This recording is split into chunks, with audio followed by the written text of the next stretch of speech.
मित्रांनो नमस्ते. Discovery of medicinal plant या माझ्या चॅनलमध्ये आपल्या सर्वांचं सहर्ष स्वागत. खूप दिवसापासून या वनस्पतीची माहिती मला देण्याची तुम्हाला इच्छा होती, पण आता त्याचा फ्लावरिंग सीझन आहे. म्हटलं फुलं असल्याशिवाय फळ लागल्याशिवाय याची माहिती देण्यात काही अर्थ नाही. तर आपल्या समोर जो हा वेल आहे, छोटासा नाजूकचा वेल आहे, याचं नाव आहे काऊसकुल्ली किंवा कपिकच्छू किंवा दुसरं नाव आहे त्याचं म्युकुना प्रुरियन्स. याला आयुर्वेदामध्ये कवच बीज असं म्हटलं जातं. कवच बीज याच्या ज्या बिया आहेत, या बिया आपल्याला औषधाकरता अत्यंत महत्वाच्या आहेत. दुसरी गोष्ट, रानभाजीच्या सदरामध्ये देखील आपण या वनस्पतीला घालू शकतो, कारण याच्या कोवळ्या पानांची भाजी बनवून खाल्ली जाते. खास करून याच्या ज्या शेंगा आहेत, त्या शेंगा साधारण आपली चिंच असते त्या पद्धतीने असतात, पण त्याच्यावरती बारीक बारीक कुसं असतात आणि ती कुसं जर आपल्या अंगाला लागली तर प्रचंड खाज येते. त्यामुळं तर याला संस्कृतमध्ये नाव आहे कपिकच्छू. कपी म्हणजे माकड आणि कच्छू म्हणजे खाज. जर एखाद्या व्यक्तीच्या अंगाला जर हे याची कुसं लागली तर खाज सुटते. ज्याप्रमाणे अशा पद्धतीनं ते माकड नेहमी खाजवत राहतं, तशा पद्धतीनं माणूस खाजवत राहतो. त्यामुळे त्याला संस्कृत नाव ठेवलेलं आहे कपिकच्छू. तर हे अत्यंत देखणं फुल लागणारं असं एक झाड आहे किंवा या वनस्पती म्हणून आपण लक्षात घ्या.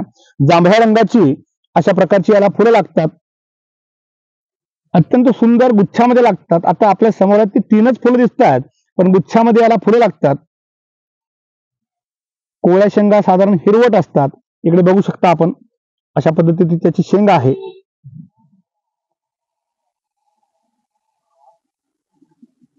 आणि ती पक्व झाली की मग या पद्धतीनं दिसायला लागते.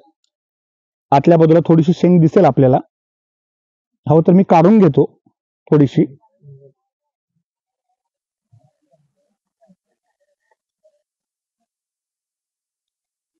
ही अशा पद्धतीनं अजून ही सुद्धा पक्व झालेली नाही आहे.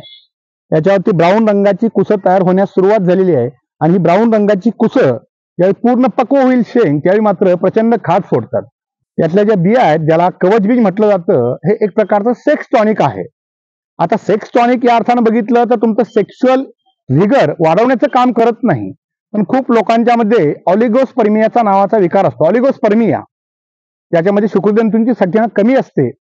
खूप वेळा कसं होतं की जी लिमिटेड गरजेची शुक्रजंतू असतात त्याच्यापेक्षा कमी शुक्रजंतू एखाद्या व्यक्तीमध्ये असतात. अशा वेळी हे कवच बीज जर त्या व्यक्तीला दिलं गेलं तर शुक्रजंतू चांगल्या पद्धतीने त्यांची वाढ होते.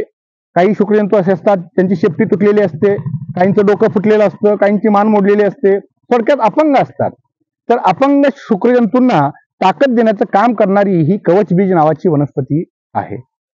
त्यामुळं कवचा पाक नावानं तुम्हाला एक औषध माहिती असेल मार्केटमध्ये किंवा त्याचबरोबर पेपरमध्ये जाहिरात वाचत असाल. कवचा पाक, वानरी गुटिका, अशा खूप अर्थानं खूप नावानं याची औषधं मार्केटमध्ये आपल्याला मिळतात. हा वेल आपण लावू देखील शकतो, पण थोडासा सुरक्षित लावा. त्याच्या कोवळ्या बियांची भाजी देखील करतात. असा सर्वांगीण असणारा हा वेल आहे. कवच बीज थोडासा दुर्लक्षित आहे, कारण का की लोकांना वाटतं खाज येते, काहीतरी घाणेरडं असेल, पण अजिबात नाही. याची शेती सहसा केली जात नाही, पण काही ठिकाणी आता सुरुवात झालेली आहे. तर म्युकुना प्रुरियन्स नावानं बॉटॅनिकली ओळखलं जातं. आणि याच्यामध्ये आणखी एक जात आहे म्युकुना मोनोस्पर्मा. आता याच्यामध्ये 4-5 बिया असतात आणि म्युकुना मोनोस्पर्मा म्हणून जे आहे त्याच्यामध्ये फक्त एकच बीज असतं, पण त्याचं जे फळ असतं हे साधारणपणे गोल असतं. आणि त्या मोनोस्पर्मामध्ये जी ताकद आहे याच्यापेक्षा जास्त आहे.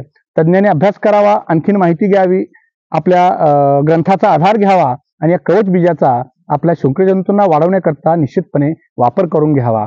तर निश्चित चांगली पिढी तयार होण्याची शक्यता आहे. तर मित्रांनो, माझ्या चॅनलला सबस्क्राईब करा, लाईक करा, तुमच्या मित्रांमध्ये नातेवाईकांच्या मध्ये माझा हा व्हिडिओ शेअर करा. हाच नाही तर सगळे व्हिडिओ शेअर करा. तुम्हाला आणखीन काही माहिती हवी असेल निश्चितपणे कमेंट सेक्शनमध्ये तुम्ही सांगू शकता. धन्यवाद.